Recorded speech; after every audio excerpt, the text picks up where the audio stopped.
Right, we're back. It's Don't Mess with Jim. It's Six Nations, and this episode is brought to you by Isuzu. Look at us. We're bringing on sponsors, we're bringing on brands, but not any brands. We're bringing on a very good one. We've done a bit of work at RugbyPass with Isuzu, and I'll be doing a weekly vlog with them. Do you know what a vlog is? I know all about vlogs. I didn't. Apparently, I'm going to look cool as anything. It's what the cool kids do. So, going to be using GoPros, going to be in one of their trucks, interviewing the lads around the Six Nations, up to Edinburgh, to Cardiff. I don't know how I'm going to get it to Dublin, but I am, and we're going to be going there around the Six Nations. Right. Been asked to name my Six Nations 15 that I've played against of all time. Of all time. It was difficult. I actually had to go through the archives and have a look who I played against, because I can't remember whether I played against them or I watched them. I would love to put Martin Johnson in there as captain, but I didn't play against him. Played with him for Leicester, but here we go. I'm going to speed through them. So at number 1, I've gone Cian Healy.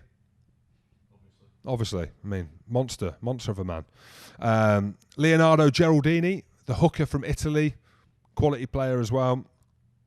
Was on the Barbarians tour with him.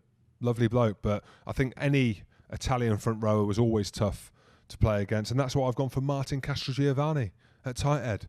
Bit loose, but had a bit of a cult following. Again, was on the Barbarians with him, but you know, the Italy-Scotland games, regardless of what I wished for, was always close. Titanic battles. So we've put him in there.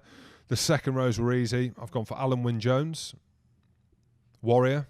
I'll tell you why he's a warrior. I played against Wales once, right?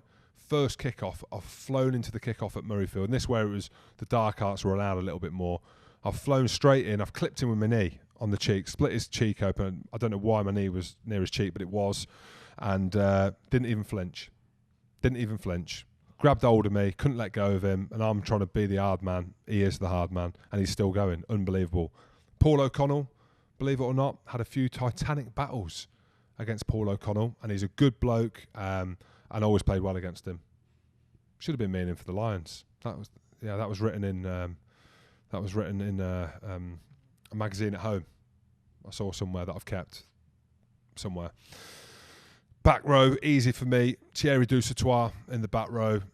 Had some awesome games against France. A gent of a human being. For me, one of the best back rows who've ever played the game. And in saying other players in the back row, the best who've ever played the game, Sam Warburton, have him in there as well. He was one of them guys that made the game look so easy. Didn't play all season, but when it came to internationals, he played and he was one of the best players in the world. Number 8's an interesting one, because I would have gone Sergio Parisse, but then I realised I played twice against Sebastian Chabal. How can you not have him in there? What a legend. What a legend. He was singing at the Hong Kong Sevens. Don't know if you saw it. Yeah. Dressed as a caveman. That time or another time? No, dressed as a caveman. Of course he was. Was he singing Baby Come Back? Ba ba da ba ba. Oh, that was one of them that he sang. So he's in there. Forget it. We'll make him captain as well. Why not? Yeah, of course. 9, I've gone for Mike Phillips. Hated playing against him. He was horrible. Always horrible. Charged him down a couple of times, but he always said, "You're shite." I think he was talking about the team rather than me. Hated him. Apparently he's a lovely bloke. Hated him. 10, Jonny Wilkinson. Played against him. He scored a try on his comeback for England. He'd been out for a couple of years, and he was probably about 15 metres in touch on the right-hand side of the pitch from where we were playing. Was that his like Jesus dive? Yeah, he dived like Jesus into the corner, and he may as well have been outside the stadium in the car park, but because it's Jonny Wilkinson, they gave it him. And for me, he is the world's best player of our generation. Love it, good-looking bloke as well. Centres, I've gone Manu Tuolangi. I nearly went Jamie Roberts. Manu Tuolangi.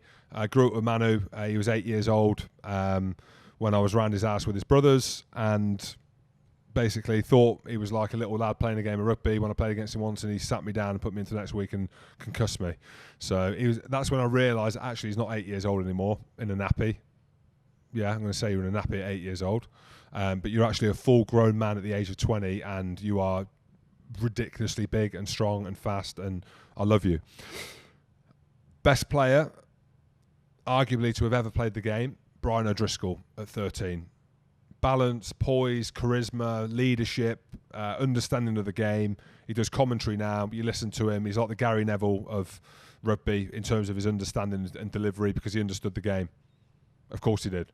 His overs line, the way he scored tries, for me, the best player to play in the Six Nations, if you were to ask me. We'll make him vice-captain just to bring the seriousness and make sure it's all rugby. On the wings, well, all the back three, really. I've gone for an all-Welsh back three. I've gone for George North. I know he's 14 on the wing. He took the game by storm. He was, for me, he almost changed the face of wingers. Came in, couldn't believe how young he was, and there's a lot of talk now about Lewis Rees-Zammit. Actually, he's a lot bigger than people think. Read that somewhere. But for me, George North, phenomenal player, phenomenal specimen. I hope he can get back up to the levels that he showed in the early stages of, when I played against him. But, the Lions tour to Australia that we saw, and he was carrying, was it Falau that he was carrying over his shoulder? Was it Falau? Was it? Good on you, mate. Good on you. And then another player who would be in a lot of people's best 15s ever, Shane Williams. He scored 2 tries in 2010 when we were winning, Scotland were winning down there. Don't know how, with 4 minutes to go. Shane Williams scores 2 tries, and I've never been in a stadium like it. It was the Millennium Stadium back then. The floor was vibrating, and it was ridiculous. Lovely bloke, small as anything, polar opposite to George North. Ridiculous. And I've gone for Lee Halfpenny at 15. I mean, you imagine he was my worst nightmare. You imagine why? I'm giving away penalties, and I'm thinking they're all right in their half. No, they're not. He's just pinging them over. He's banging them over. 3, 6, 9, 12, Jim, you're off. That was it. So that is my Six Nations 15 of all time that I've played against. So I can't pick players that I haven't played against. I can't pick Maritoji. I ain't played against him. Played against Billy. He was nearly in there. But yeah, I've gone for 2 legends at 8 with Sebastian Chabal, with a special mention for Sergio Parise. Right, I've got a special shout out before we go. It's Squidge Rugby. 2 years they've been going strong. Their videos are doing very well. And from all of us at RugbyPass, here's to another 10 years. They've been growing organically. Some of the videos out there are very funny. They're very well put together. And look, it's all about social media. It's all about online content. And Squidgy Rugby, you're doing a good job. Squidgy. I wonder if the guy doing it or the lady doing it's quite squidgy. Either way, very good. And that's it for Don't Mess with Jim. Hope you enjoyed it. Enjoy the Six Nations. We'll be back at some point. I can't wait, pal, because I'm Scottish.